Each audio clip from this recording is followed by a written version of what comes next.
بسم اللہ الرحمن الرحیم۔ السلام علیکم۔ ایک مرد کے لیے 70 حوریں اور عورت کے لیے وہی شوہر جو دنیا میں بھی اس کے ساتھ ہے۔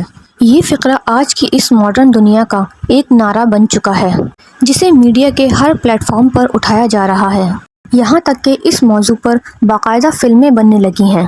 اب یہ سوال کیوں پیدا ہوا، اور یہ کہ اللہ نے ایک مسلمان مرد کے لیے 4 شادیوں کا حکم کیوں دیا ہے، جبکہ ایک عورت ایک وقت میں صرف ایک ہی مرد سے نکاح کر سکتی ہے۔ اب اس کے پیچھے کیا حکمت ہے اور سائنس اس حوالے سے کیا کہتی ہے، یہ سب آج کی اس ویڈیو میں ہم ڈسکس کریں گے۔ شادی کے لیے ضروری ہے کہ ایک مرد جسمانی لحاظ سے مضبوط ہو۔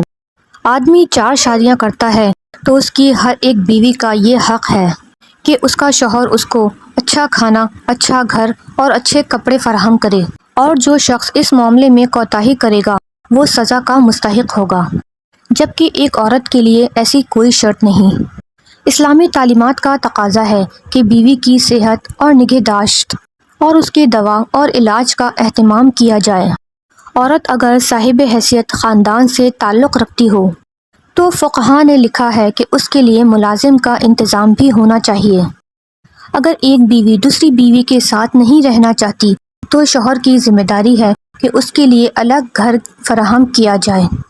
یہ بات ذہن میں رہنی چاہیے کہ دنیا کی دیگر قوموں کی طرح عرب میں بھی زیادہ بیویوں کا رواج تھا، اور ایک سے زیادہ شادیوں کو معیوب نہیں سمجھا جاتا تھا۔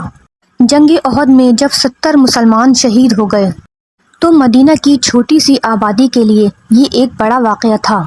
میدان جنگ میں عورتیں، بچے اور بوڑھے شریک نہیں ہوتے تھے، اور مرنے والے عموماً جوان ہی ہوتے تھے۔ جنگ کے بعد جو عورتیں بیوہ اور جو بچے یتیم ہو گئے تو ان کا مسئلہ بڑا اہم تھا۔ اسی پس منظر میں یہ آیت نازل ہوئی جس میں اللہ تعالیٰ فرماتا ہے کہ اگر تمہیں ڈر ہے کہ تم یتیموں کے ساتھ انصاف نہ کر سکو گے تو جو دوسری عورتیں تمہیں پسند آئیں ان سے نکاح کر لو، 2 3 اور 4 تک۔ لیکن اگر تم اس بات سے ڈرتے ہو کہ ان کے ساتھ انصاف نہ کرو گے تو ایک ہی سے نکاح کرو۔ نکاح اللہ کا ایک خوبصورت تحفہ ہے جس سے ایک انسان زنا کی لعنت سے بچا رہتا ہے۔ اب جو لوگ کہتے ہیں کہ عورت کو ایک سے زیادہ شوہر رکھنے کی اجازت کیوں نہیں دی گئی، تو سب سے پہلے اگر ایک عورت یہ کہے کہ اس کے 4 شوہر ہیں اور پھر ایک بچہ جنم دے تو یہ سوال پیدا ہوتا ہے کہ اب اس کا باپ کون ہوگا۔ اسی طرح اگر 1 سے 2 اور 2 سے 3 بچے پیدا ہو گئے تو ایک مرحلہ یہ سامنے آئے گا کہ اب اس بچے یا بچوں کی کفالت کون کرے گا۔ کیونکہ معاملہ باری اخراجات کا ہے، اس لیے ان 4 میں سے کوئی بھی مرد ان کی کفالت کے لیے تیار نہ ہوگا، لہٰذا اب جو کچھ بھی بھگتنا ہوگا وہ اس اکیلی عورت کو ہی بھگتنا ہوگا۔ پھر بات محض اخراجات کی نہیں، گوشت پوست کا یہ بچہ ماں باپ کی شفقت اور محبت چاہتا ہے، تو اب اسے یہ شفقت، محبت اور اہمیت کون دے گا؟ اس لحاظ سے بچے کو 2 طرفہ نقصان پہنچے گا۔ نہ تو اسے پرورش، صحت اور تعلیم کے لیے کوئی رقم حاصل ہوگی، اور نہ اسے باپ کی شفقت و محبت نصیب ہوگی۔ تو اب خود سوچا جا سکتا ہے کہ اس قسم کے بچے اور ماں کا کیا حال ہوگا۔ یہ تو محض ایک ہی ہولناک نتیجہ ہے جو ایک عورت کی 4 مردوں سے شادی کے نتیجے میں سامنے آئے گا۔ اس کے علاوہ جب بیوی کے خرچے کا سوال آئے گا، اسے کپڑے بنانے کی خواہش ہوگی، کھانے اور پینے کا سوال آئے گا، اور دوا، علاج، آپریشن اور ولادت کے مرحلے آئیں گے، تو ان کے شوہر یہ کہہ کر جان چھڑائیں گے کہ میں ہی تمہیں کیوں خرچہ دوں اور میں ہی تمہارے علاج کا بندوبست کیوں کروں، کیا تمہارا دوسرا شوہر نہیں؟ ایک ماہر چینی یہودی جو دینی عالم بھی تھا، اس نے اپنی ایک ریسرچ میں یہ ثابت کیا تھا کہ اس زمین پر مسلمان خاتون سے زیادہ پاک باز اور صاف ستھری کسی بھی مذہب کی خاتون نہیں ہے۔ اس نے اپنی ریسرچ قرآن کی اس آیت پر کی جس میں اللہ تعالیٰ فرماتا ہے، اور طلاق والی عورتیں اپنی جانوں کو 3 حیض تک روکے رکھیں۔ اس آیت نے حیرت انگیز جدید علم DNA کے انکشاف کی راہ ہموار کی ہے۔ اور یہ ثابت ہوا کہ ایک مرد کے اسپرم میں پروٹین دوسرے مرد کے مقابلے میں 62% مختلف ہوا کرتے ہیں، اور عورت کا جسم ایک کمپیوٹر کی مانند ہے۔ جب کوئی مرد ہم بستری کرتا ہے تو عورت کا جسم مرد کے تمام بیکٹیریا جذب کر لیتا ہے۔ اگر طلاق کے فوراً بعد کوئی عورت دوسرے مرد سے شادی کر لے یا پھر بیک وقت کئی لوگوں سے جسمانی تعلقات استوار کر لے تو اس کے بدن میں کئی DNA جمع ہو جاتے ہیں جو کہ ایک خطرناک وائرس کی شکل اختیار کر لیتے ہیں اور جسم کے اندر جان لیوا امراض پیدا ہونے کا سبب بنتے ہیں۔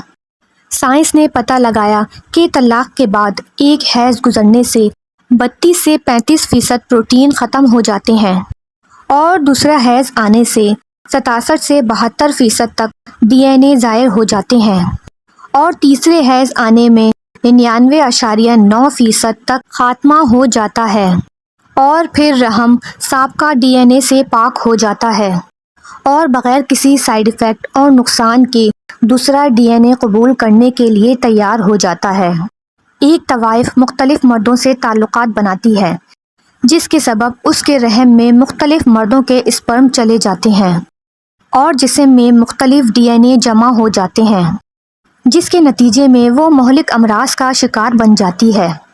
اور رہی بات اس عورت کی جس کا شوہر مر چکا ہو تو اس کی عدت طلاق شدہ عورت سے زیادہ ہے، کیونکہ شدید غم کی بنا پر سابقہ DNA جلدی ختم نہیں ہوتا اور اسے ختم کرنے کے لیے پہلے سے زیادہ وقت لگتا ہے، اور اسی کی رعایت کرتے ہوئے ایسی عورتوں کے لیے 4 مہینے اور 10 دن کی عدت مقرر کی گئی ہے۔ فرمان الہی ہے، اور تم میں سے جس کی وفات ہو جائے اور اپنی بیویاں چھوڑے تو چاہیے کہ وہ 4 مہینے اور 10 دن اپنے آپ کو روکے رکھے۔ اس حقیقت سے راہ پا کر ایک ماہر ڈاکٹر نے امریکہ کے 2 مختلف محلوں میں تحقیق کی۔ ایک محلہ جہاں افریقن نژاد مسلم رہتے تھے، وہاں کی تمام عورتوں کے جینین میں صرف ایک ہی مرد کا DNA پایا گیا، جبکہ دوسرا محلہ جہاں اثر امریکن آزاد عورتیں رہتی تھیں، ان کے جینین میں ایک سے زائد 2-3 لوگوں تک کے DNA پائے گئے۔ جب ڈاکٹر نے خود اپنی بیوی کا خون ٹیسٹ کیا تو چونکا دینے والی حقیقت سامنے آئی کہ اس کی بیوی میں 3 الگ الگ لوگوں کے DNA پائے گئے۔ اس کے بعد وہ ڈاکٹر پوری طرح قائل ہو گیا کہ صرف اسلام ہی وہ دین ہے جو عورتوں کی حفاظت اور سماج کی ہم آہنگی کی ضمانت دیتا ہے، اور اس بات کی بھی کہ مسلمان عورتیں دنیا کی سب سے پاک صاف، پاک دامن اور پاک باز عورتیں ہیں۔ امید ہے کہ آج کی انفارمیشن آپ کو پسند آئی ہوگی۔ ویڈیو کے آخر میں ایک بار درود پاک پڑھنا مت بھولیے گا۔